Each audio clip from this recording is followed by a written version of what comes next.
আমি আল্লাহর ওলিদের মাজারের বিরুদ্ধে কথা বলি না। থামুন, আল্লাহর ওলিদের মাজারের বিরুদ্ধে কথা বলি না।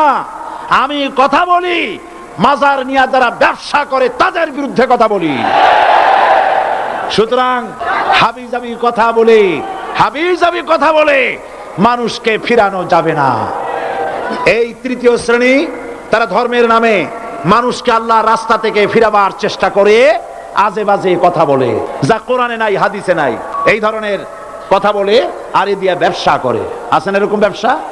আছে। আলহামদুলিল্লাহ, সব ব্যবসা চট্টগ্রামে অনেক কমে গেছে। আলহামদুলিল্লাহ বলেন, কোন আলহামদুলিল্লাহ।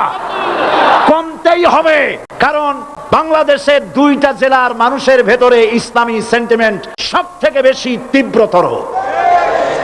1 নম্বর চট্টগ্রাম, 2 নম্বরে সিলেট। কারণ এই দুই জেলায় আল্লাহর ওলিরা সব থেকে বেশি খেদমত করেছেন। কাজী ইসলাম থেকে মানুষকে দূরে সরাইতে পারবে না। মানুষ ঐক্যবদ্ধ হয়ে আল্লাহর দ্বীনকে কায়েম করার জন্য প্রস্তুতি নেবে। এরা এইভাবে বাধার সৃষ্টি করে, মাজার পূজা নিয়ে নানান ধরনের কথাবার্তা নিয়ে মানুষকে বিভ্রান্ত করার জন্য তারা চেষ্টা চালায়। আপনারা বিভ্রান্ত হবেন? বিভ্রান্ত হবেন?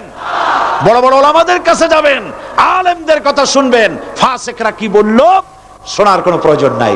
তবে আপনারা বিশ্বাস করেন, যত ভয় আপনারা পাচ্ছেন, আসলে ভয়ের কিছু নাই। আপনারা কি ভয় পাচ্ছেন? ভয় পাচ্ছেন?